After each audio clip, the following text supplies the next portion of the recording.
Salam sejahtera, kopi sanangan, salam sepakat dan kolektif menjulang kecemerlangan. Hari ini kumpulan kami akan membentangkan tentang tren pedagogi terkini dalam sistem pendidikan Malaysia. Saya Vanessa James akan memulakan pembentangan, yaitu pengenalan. Pedagogi ini bermaksud ilmu, kaedah ataupun seni mengajar yang merangkumi cara seorang pendidik melaksanakan, merancang, menilai sesuatu proses PBD itu supaya ianya dapat berlaku secara berkesan dan juga terancang. Tren pedagogi terkini tertumpuk pada beberapa pendekatan, yaitu pertama sekali pendidikan selaras dengan perubahan dunia moden. Maksudnya pendidikan ini sentiasa mengalami perubahan bagi menyesuaikan diri dengan perkembangan teknologi terkini, globalisasi serta keperluan pasaran kerja. Sistem pendidikan ini perlulah bersifat dinamik agar murid dapat menghadapi cabaran masa hadapan dengan lebih bersedia. Kedua yaitu pemerkasaan kemahiran abad ke-21 ataupun PAK21. Tren pedagogi terkini ini dia memberi penekanan kepada kemahiran seperti komunikasi, kolaborasi, pemikiran kritis dan kreativiti, serta kemahiran ini penting untuk membentuk murid yang mampu berfikir secara matang, bekerja dalam pasukan serta membuat keputusan secara berkesan. Ketiga yaitu penyelesaian masalah dalam konteks sebenar. Murid didedahkan kepada situasi dan masalah dunia sebenar melalui pembelajaran berasaskan projek dan inquiry. Kaedah ini membantu murid mengaitkan ilmu dengan kehidupan harian serta meningkatkan lagi kefahaman yang lebih mendalam. Ketiga yaitu penggalakan kemahiran pemikiran kritis dan juga kreatif. Dalam pendekatan ini mengajarkan pengajaran moden yang menggalakkan murid untuk menganalisis maklumat, menyoal idea dan juga menghasilkan penyelesaian baharu. Pembelajaran tidak lagi berasaskan hafalan semata-mata, sebaliknya memberi ruang kepada penerokaan idea dan juga inovasi murid tersebut. Akhir sekali itu penggunaan teknologi sebagai alat pembelajaran, di mana teknologi ini digunakan untuk menjadikan pembelajaran lebih interaktif, fleksibel serta menarik. Penggunaan aplikasi digital, platform pembelajaran dalam talian dan juga bahan multimedia mampu membantu dalam meningkatkan penglibatan murid dalam bilik darjah. Untuk slide seterusnya, apakah peranan teknologi dalam PDP ini? Ialah teknologi ini dia berfungsi sebagai alat sokongan serta membolehkan pembelajaran ini berlaku di luar bilik darjah. Penggunaan teknologi dalam pembelajaran ini merujuk kepada pengintegrasian alat digital, perisian dan juga platform dalam proses PBD bagi meningkatkan keberkesanan, kualiti serta keterlibatan murid dalam bilik darjah. Ayat yang membawa maksud alat sokongan yang membantu guru ni dia membawa konteks dia membantu guru dalam menyampaikan isi pembelajaran supaya lebih menarik dan berkesan, dan juga melalui penggunaan multimedia seperti video, animasi, simulasi dan juga bahan interaktif.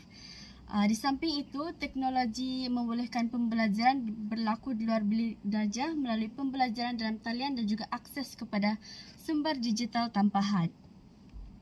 Terdapat beberapa bentuk teknologi yang digunakan dalam pendidikan, iaitu pertama sekali itu bahan pembelajaran digital, di mana bahan pembelajaran digital ini contohnya seperti e-buku, video pendidikan serta modul interaktif. Kedua yaitu peranti digital sebagai contoh komputer, tablet dan juga papan putih interaktif.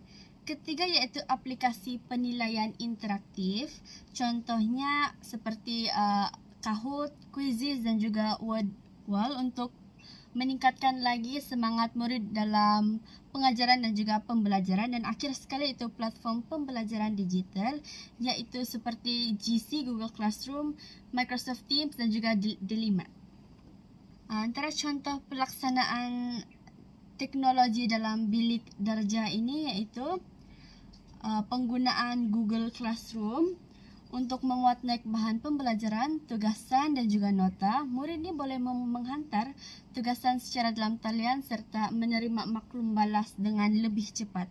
Kedua yaitu penggunaan aplikasi pengajaran seperti Kahoot, ataupun quizzes yang seperti saya cakapkan sebentar tadi dalam sesi pengukuhan yang membolehkan murid menjawab soalan secara interaktif sekaligus meningkatkan minat dan juga motivasi mereka terhadap pembelajaran. Beberapa kelebihan penggunaan teknologi dalam pembelajaran iaitu dapat meningkatkan penglibatan dan juga motivasi murid, dapat membolehkan pembelajaran kendiri dan pembelajaran sepanjang hayat. Ketiga, menyediakan maklum balas serta penilaian secara segera. Ini membolehkan guru untuk mendapatkan maklum balas dari murid dengan kadar yang lebih segera. Dan akhir sekali iaitu menyokong pembelajaran berbeza mengikut kebolehan murid. Walaupun teknologi membawa banyak kebaikan, terdapat juga banyak cabarannya, yaitu pertama sekali, cabaran dalam kekurangan kemudahan ICT. Sebagai contoh, komputer, tablet dan juga capaian internet yang stabil menjadi halangan utama terutama sekali di sekolah luar bandar. Kekangan ini menyukarkan guru melaksanakan PBD berasaskan teknologi dan menghadapkan peluang murid untuk mengakses bahan pembelajaran digital secara optimum. Kedua iaitu jurang digital di antara murid bandar dan juga murid luar bandar. Dia menyebabkan ketidakseimbangan dalam akses kepada teknologi. Hal ini menyebabkan murid di kawasan bandar lebih terdedah dengan peranti dan juga kemudahan dan juga kemahiran digital, manakala murid yang berada di luar bandar ketinggalan dari segi pendedahan dan juga pengalaman penggunaan teknologi dalam pembelajaran. Ketiga iaitu tahap kemahiran teknologi guru dan juga murid yang berbeza turut menjadi cabaran utama dalam penggunaan teknologi dalam pembelajaran. Hal ini dikatakan demikian kerana tidak semua guru mahir menggunakan aplikasi pendidikan ataupun platform pembelajaran digital. Manakala murid pula dia mempunyai tahap penguasaan teknologi yang tidak seragam sekaligus menjejaskan keberkesanan PBD. Keempat iaitu sikap murid yang mudah terganggu oleh permainan dalam talian dan juga media sosial yang menjejaskan fokus pembelajaran. Tanpa adanya kawalan dan juga bimbingan yang betul, penggunaan teknologi boleh menyebabkan murid lebih cenderung kepada hiburan berbanding daripada pembelajaran.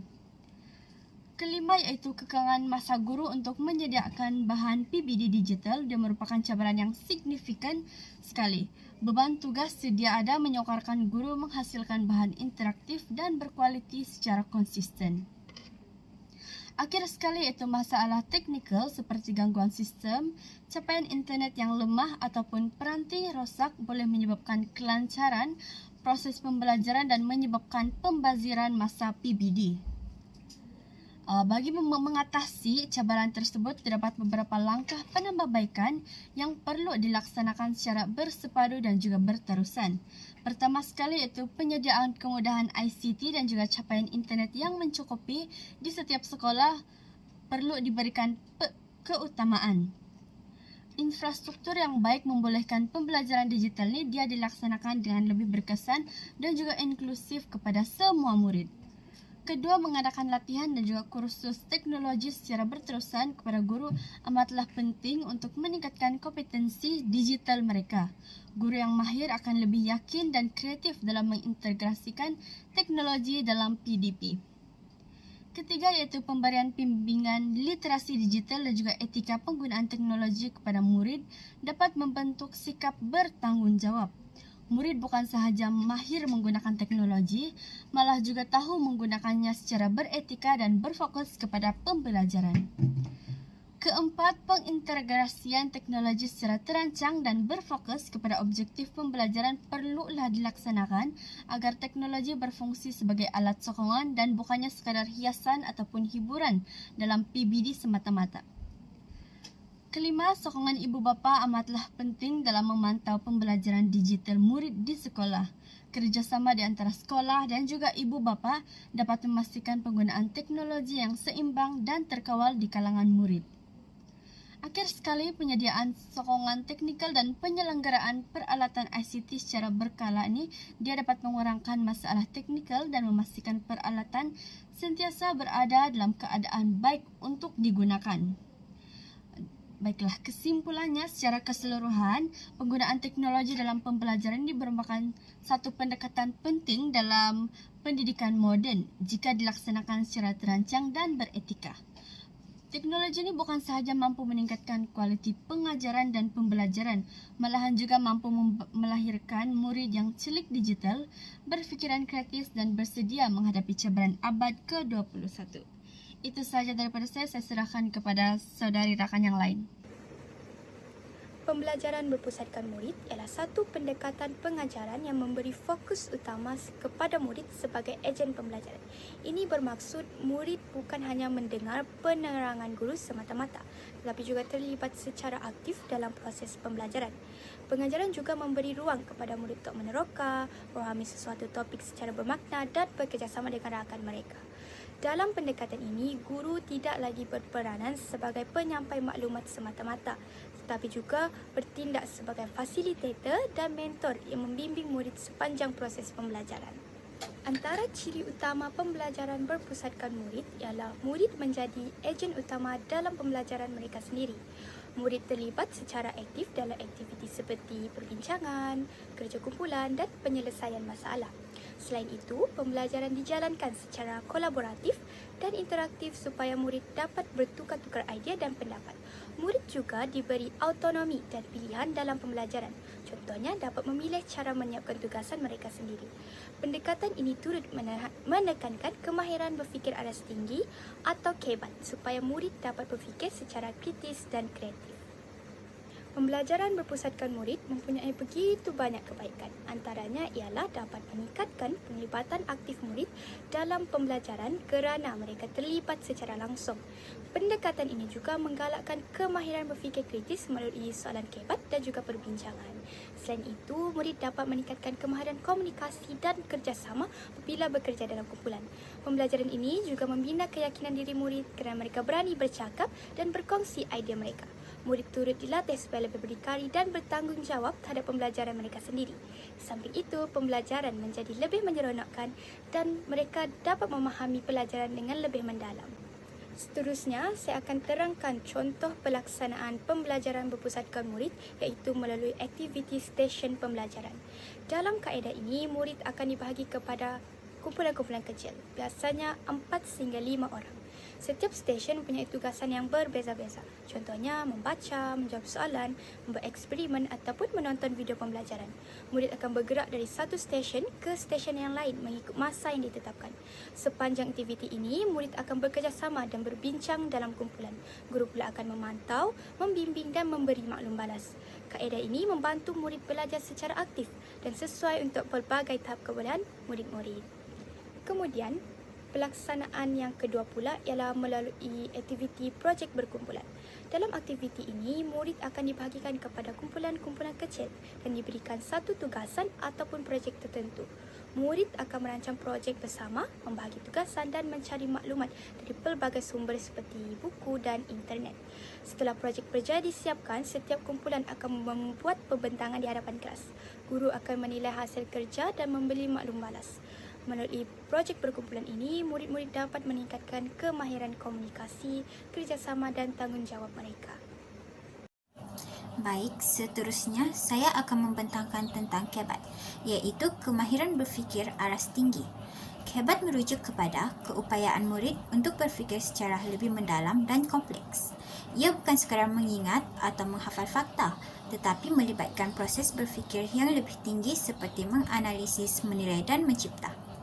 Dari segi definisi, KEBAT ialah keupayaan murid untuk berfikir secara mendalam, mengaplikasikan pengetahuan dalam situasi terbaru, membuat keputusan dan menyelesaikan masalah. Ini bermaksud, murid bukan hanya tahu sesuatu maklumat, tetapi mereka faham, boleh gunakan ilmu tersebut dan mampu membuat pertimbangan yang rasional.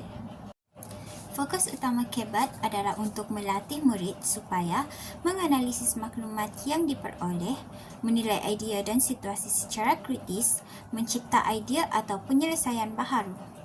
Sebagai contoh, jika guru membincangkan isu pencemaran alam sekitar, murid bukan hanya meneraikan punca pencemaran. Sebaliknya, murid perlu menganalisis kesan jangka panjang, menilai langkah yang telah diambil dan mencadangkan penyelesaian yang lebih berkesan.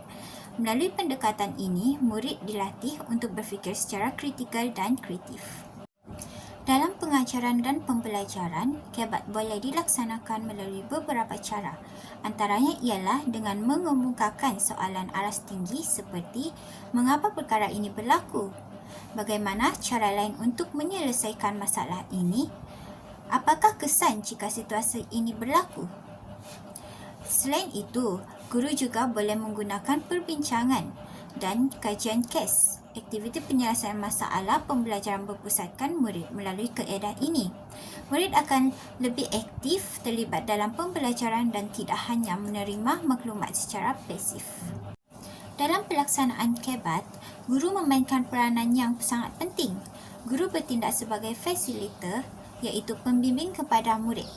Antara peranan guru ialah membimbing pemikiran murid, mengemukakan soalan yang mencabar pemikiran, menggalakkan murid berfikir dan memberi pendapat sendiri. Guru tidak harus memberikan jawapan, tetapi memberi ruang dan peluang kepada murid untuk meneroka idea serta membuat perbincangan. Ini membantu membina keyakinan diri dan kemahiran komunikasi murid. Yang terakhir ialah kepentingan kebat. Kebat sangat penting dalam sistem pendidikan masa kini kerana ia meningkatkan kemahiran berfikir kritikal, membentuk murid yang kreatif dan inovatif, membantu murid membuat keputusan yang bijak, menyediakan murid menghadapi cabaran dunia sebenar. Dalam dunia yang semakin mencabar dan berasaskan teknologi, murid perlu mempunyai kemahiran berfikir yang tinggi supaya mereka mampu bersaing dan menyesuaikan diri dengan perubahan. Sebagai kesimpulannya, kebat bukan sahaja membantu meningkatkan pencapaian akademik murid, tetapi juga membentuk individu yang mampu berfikir secara matang, rasional dan kreatif. Oleh itu, penerapan kebat dalam PDP sangat penting untuk melahirkan generasi yang berilmu, berfikir kritis dan bersedia menghadapi masa depan. Oleh itu, saya akhiri pembentangan ini dengan ucapan sekian dan terima kasih.